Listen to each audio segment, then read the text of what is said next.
Shalom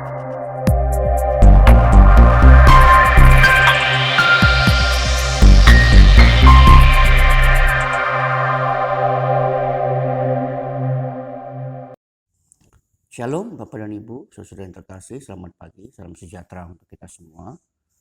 Seperti biasa kembali bertemu dengan saya dalam program Renungan Harian pada saat ini. Mari kita memimpin Roh Kudus di dalam doa sebelum kita mendengar firman Tuhan. Kita berdoa. Bapa di surga, terima kasih untuk saat ini Tuhan, di hari yang baru yang Tuhan berikan kepada kami. Kami sungguh bersyukur atas segala pemberian Tuhan yang Kau lakukan bagi kami.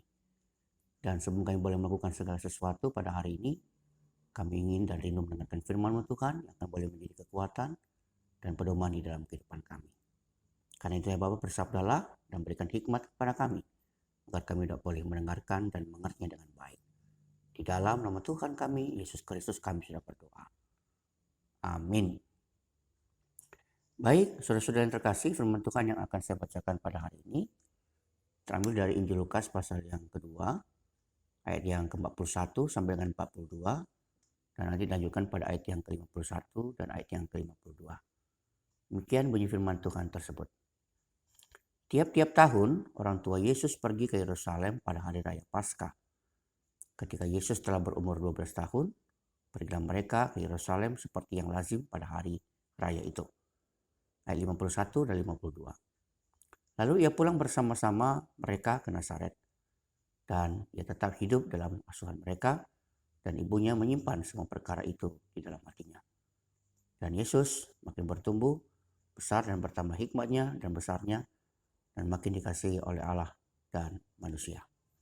Demikian juga pembacaan firman Tuhan yang berbahagia dari kita semua, yang tidak hanya mendengarkan, tapi yang juga memeliharanya dalam kehidupan kita sehari-hari. Tema firman Tuhan pada hari ini, Senin tanggal 27 Desember tahun 2021, saya berikan tema kecil, warisan iman orang tua kepada anak-anak. Warisan iman orang tua kepada anak-anak. Nah, berbicara tentang warisan, tentulah amat dan sangat menarik. Siapa orang yang tidak suka warisan? Apalagi ketika bicara tentang warisan materi atau warisan harta benda dari orang tua kepada anak-anak. Umumnya anak-anak suka membicarakan tentang berapa banyak warisan yang akan mereka terima atau yang mereka peroleh dari orang tua mereka kepada mereka. Dan tentu saja bagi orang tua memang tidak masalah jika memang ada warisan yang hendak dibagi. Ya, tentu saja itu tidak menjadi persoalan. Tetapi tahukah kita bahwa warisan dalam arti materi atau harta benda itu adalah sesuatu yang sifatnya fana dan tidak kekal. Bukan berarti kita tidak boleh mewariskan harta atau materi kita kepada anak-anak sebagai warisan. Tetapi yang utama bagi anak-anak bukanlah tentang harta atau materi yang kita berikan itu. Tapi yang terutama adalah warisan rohani atau warisan iman yang harus kita tinggalkan, yang harus kita berikan, yang harus kita turunkan atau kita lestarikan kepada anak-anak, karena itu yang akan jauh lebih berguna bagi mereka. Harta benda atau harta yang sifatnya materi mungkin hanya mereka dapat pergunakan di tengah-tengah dunia. Tapi jangan salah, itu juga bisa membawa mereka pada hal-hal yang buruk, yang juga jatuh pada dosa. Tapi kalau kita meninggalkan harta dalam arti warisan rohani, warisan iman, maka itu akan menjaga mereka. Mereka akan tetap mengenal dan setia kepada perintah-perintah Tuhan dan menjalankannya dalam kehidupan mereka. Sehingga mereka tetap akan menjaga diri mereka dengan baik. Tentu saja pilihan tersebut ada pada diri kita masing-masing. Apakah kita hendak meninggalkan sesuatu yang baik kepada anak-anak, atau kita justru meninggalkan sesuatu yang bisa berpotensi untuk menyebabkan mereka menjadi orang yang akan melakukan kejahatan dan kemudian jatuh pada dosa. Nah, itu juga yang kita lihat dalam gambaran firman Tuhan yang tadi kita baca dalam Injil Lukas pasal yang kedua. Dalam konteks keluarga Tuhan Yesus, kita melihat bagaimana sejak kecil ketika ia di rumah bersama dengan orang tuanya, yang satu itu masih ada, Yusuf dan Maria, Tuhan Yesus mendapatkan pendidikan rohani yang baik dari orang tuanya.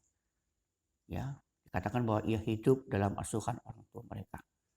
Ya, dan tiap-tiap tahun ya orang tua dari Tuhan Yesus itu mengajarkan tentang bagaimana kebiasaan-kebiasaan agama Yahudi pada masa itu kepada Tuhan Yesus.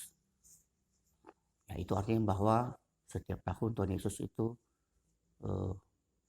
diajarkan atau setiap hari itu diajarkan tentang apa saja hukum Taurat sehingga Tuhan Yesus mengerti dan memahami tentang apa isi hukum Taurat dan kemudian dia mengingatnya dengan baik. Tidak heran kemudian dalam konteks cerita dalam perikop tadi, dan bagaimana Tuhan Yesus kemudian bercakap-cakap dengan para imam di Bait Allah ketika mereka berkunjung pada Raya Paskah ke Yerusalem, dan orang tua Yesus sempat kebingungan ketika Tuhan Yesus tidak bersama-sama dengan mereka. Tetapi sesungguhnya Tuhan Yesus tidak kemana-mana, ia pergi ke rumah Bapaknya atau ke rumah Allah, Bait Allah, dan sedang berdiskusi tentang firman Tuhan. Maksudnya tentang Taurat yang selamanya sudah didengarkan dari pengajar orang tuanya, dan ia mungkin ingin lebih mengetahui lebih dalam lagi dari para alim ulama yang ada pada saat itu. Tentu hal itu sangat baik. Tapi setelah itu kemudian kita melihat bagaimana Tuhan Yesus itu kemudian pulang kembali bersama dengan orang tuanya kembali ke rumah dan hidup dalam asuhan mereka dan menjadi anak yang sungguh-sungguh taat dan patuh kepada orang tua. Ini kita melihat bagaimana orang tua betul-betul mewariskan kebiasaan yang baik, mewariskan Taurat itu sendiri, firman Tuhan, mewariskan apa yang harusnya mereka wariskan kepada anak mereka, dan juga mengajarkan tentang kebiasaan agama Yahudi yang pada saat itu berlaku di dalam keluarga Yusuf dan Maria sebagai orang tua dari Yesus Kristus. Lalu sekarang pertanyaan adalah, apa yang kita wariskan kepada anak-anak? Pada masa kini tentu Bapak Ibu ada banyak sekali ada banyak sekali hal yang bisa kita wariskan kepada anak-anak. Entah itu yang baik ataupun yang tidak baik. Bagi mereka yang kaya tentu mereka akan mewariskan harta benda. Tentu tidak. Tetapi yang lebih penting adalah wariskanlah firman Tuhan. Wariskanlah cara hidup sebagai orang percaya. Wariskanlah kebiasaan tentang berdoa, tentang membaca firman, tentang firman itu sendiri. Ajarkanlah hukum-hukum, perintah-perintah Tuhan. Apa yang Tuhan ajarkan, kisah-kisah di dalam Alkitab. Ajarkanlah siapa Tuhan dan apa tujuan dalam hidup kita. Itu untuk melakukan nama Tuhan kita Yesus Kristus. Ajarlah kebiasaan-kebiasaan yang baik Bapak dan Ibu. Agar anak-anak mau mengikuti kebiasaan seperti berkebaktian di gereja, atau mengikuti PA keluarga, atau mengikuti kebaktian-kebaktian lain dan seterusnya dan sebagainya. Itulah warisan-warisan rohani atau warisan-warisan iman yang dapat kita terapkan. Tentu warisan materi boleh saja kita wariskan kepada anak-anak. Tapi yang jauh lebih utama adalah wariskanlah warisan iman, warisan rohani yang akan boleh membuat anak-anak kita semua Bapak Ibu menjadi anak-anak yang baik, anak yang takut akan Tuhan, anak yang akan menjaga diri mereka sehingga mereka tidak jatuh ke dalam dosa. Selamat mewariskan iman kepada anak-anak. Tuhan memberkati kita semua. Mari kita kembali bersatu di dalam doa. Bapa di surga, terima kasih untuk firman Tuhan yang sudah boleh kami dengarkan pada hari ini. Kami percaya Engkau sendiri berkata-kata di tengah-tengah kami. Engkau telah mengingatkan kami kembali Tuhan pada pagi hari ini tentang warisan iman, warisan rohani yang perlu kami tinggalkan, atau yang harus kami tinggalkan kepada anak-anak. Bukan semata-mata warisan harta atau warisan materi yang kami tinggalkan, tapi yang jauh lebih penting adalah warisan iman, warisan rohani yang akan boleh menjamin, menjaga anak-anak yang Tuhan percayakan kepada kami menjadi anak-anak yang baik, anak-anak yang takut akan Tuhan, dan mereka tetap akan memelihara keselamatan yang sudah mereka terima daripada Tuhan. Berkati kami sepanjang hari ini Tuhan, ketika kami nanti akan bekerja dan melakukan segala kegiatan kami Tuhan. Berkati kami di mana kami berada. Berkati juga anggota keluarga kami Tuhan dimanapun mereka berada. Terima kasih Bapak, terima kasih. Inilah doa dan syukur kami Tuhan kepadamu. Hanya di dalam nama Tuhan kami Yesus Kristus kami sedang berdoa dan bersyukur kepadamu. Amin. Shalom Bapak Ibu, selamat pagi. Tuhan memberkati.